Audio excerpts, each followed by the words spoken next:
Yes, I've seen the headlines. I appreciate all of you sending me the links to headlines like Santorum surges from behind, which ran in a Philadelphia newspaper, and Santorum comes from behind, which ran on a Catholic newspaper's website. And I have appreciated them. Of course, I've appreciated them, along with everyone else. You know, the only sort of silver or tawny or beige lining in the Santorum victory last week, of course, is the unintended and often intended humor. I think when the New York Times described Santorum as being in the mix in a headline on the cover of the New York Times this week, they were winking at us. And I think when the reporter at CNBC in a report about Santorum's house, about all the GOP presidential candidates, their homes, described a frothy controversy about where Santorum actually lived during the 2006 election that he lost by 18 points to Bob Casey, that she was winking at us.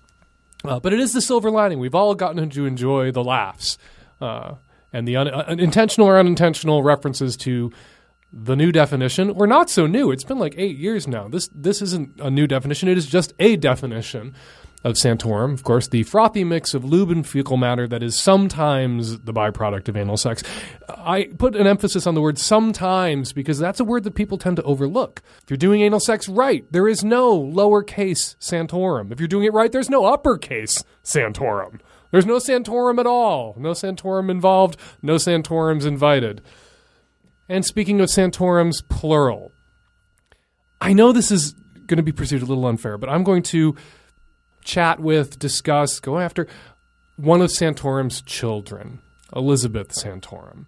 I think this is fair game because Elizabeth Santorum is giving speeches on behalf of her father. She is a campaign strategist for him, works for him, and has been out there in Iowa, obviously successfully out there in Iowa, beating the bushes for her father all this year.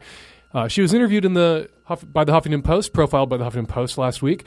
Not so much interviewed, profiled by Elise Foley, writing for the Huffington Post. Story headlined, Rick Santorum saves cash, gains a surrogate by turning to daughter. It's all about how she's out there on the campaign trail, working for her father, giving speeches for him, whipping up crowds.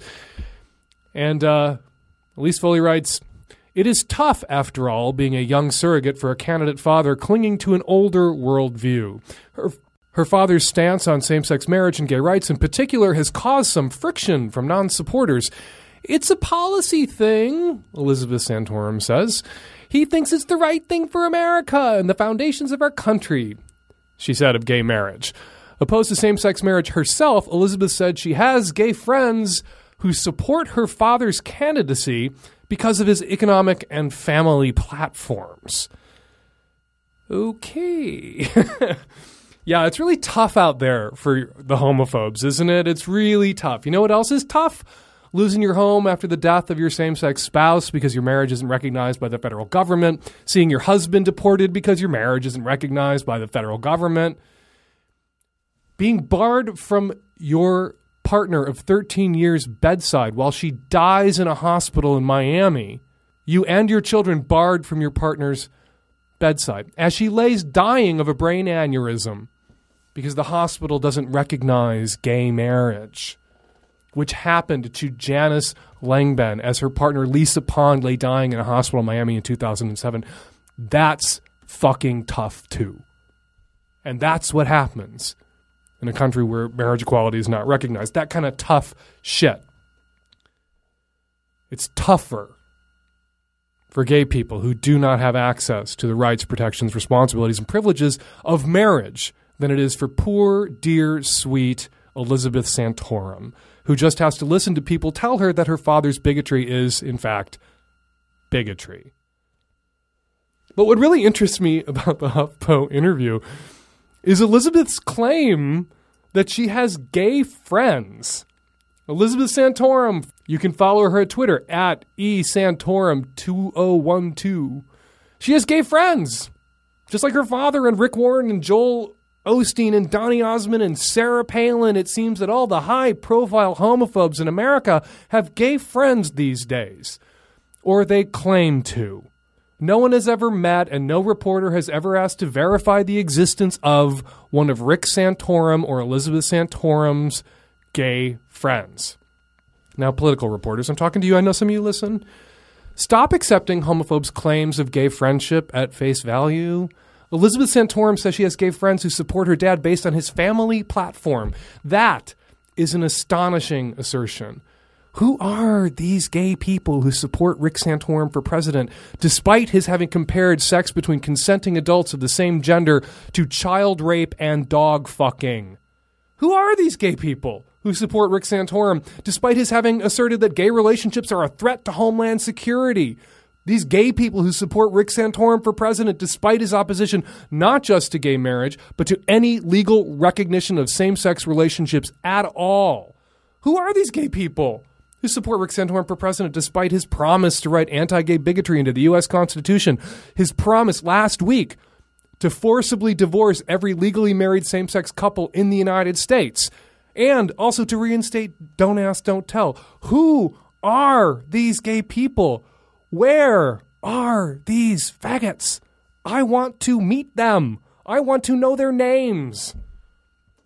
Political reporters, when someone like Elizabeth Santorum or Rick Warren or Rick Santorum says, I have gay friends and they support my dad because they agree with him about family issues, that would be her dad's opposition to gay people having families of their own, your immediate response should be a request for the names and phone numbers of some of these gay friends and supporters of Rick Santorum's. That's a claim that requires some checking out before you put it into print. You can reassure Elizabeth if you want that you'll quote her friends anonymously and on background to protect them from potty-mouthed gay bloggers and podcasters. But you should tell her that you're going to need to verify the existence of these gay friends of her father's and hers because you're a journalist and not a stenographer. And if you do that, you're either going to catch Rick Santorum in a very revealing lie. What does it tell us about this moment in the struggle for LGBT equality that even homophobes like Elizabeth and her dad perceive a political risk in being perceived as homophobic? So you're either going to catch them in a revealing lie, or you're going to land a fascinating fucking interview with a gay supporter of Rick fucking Santorum. Either way, journalist, you win. And finally, returning to the HuffPo interview with Elizabeth Santorum, she is aware of her father's so-called Google problem, part of a campaign by columnist Dan Savage to redefine the candidate's last name after he compared same-sex relationships to dog fucking and child rape. Savage and his perverted sense of humor is the reason why my children cannot Google their father's name, Rick Santorum wrote in a letter to his supporters earlier this year. Then quoting Elizabeth, "That just makes me sad. It's disappointing that people can be so mean," she said. I'm sorry I gave Elizabeth Santorum a sad. You know what gives me a sad? Thinking about Janice being barred from her lover, her partner, her wife, as her wife lay dying in another room in that hospital because of people who agree with Elizabeth Santorum and Rick Santorum about marriage. That fucking makes me sad. And Lisa Pond wasn't a policy thing, as Elizabeth Santorum would describe her. She was a human being who died alone in a hospital bed, with her children and partner barred from her room by bigots who agree with Elizabeth and Rick Santorum. That makes me sad. And you know what, Elizabeth? Making a dirty joke at the expense of a politically powerful figure like your father is a whole lot less mean than barring a woman from her lover, her wife's bedside as she lay dying in a hospital. Anyway, Elizabeth, maybe I'm being a little hard on you.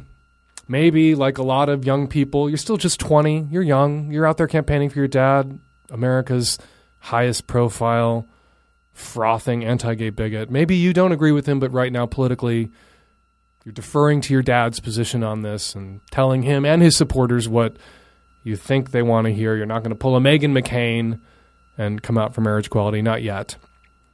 So I'm going to cut you some slack. I'm going to assume that, like most young people, you're actually for equality.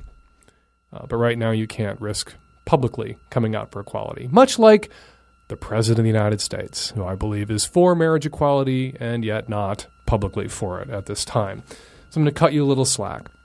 Maybe I'll meet you out on the campaign trail, because if your father continues to surge, if Santorum continues to wash over this great country of ours, a great tsunami of Santorum, a rising tide of Santorum, I will have to head out on the campaign trail and cover it, and maybe you and I will meet in person, and we can discuss in private what is mean, what isn't mean, what is rude,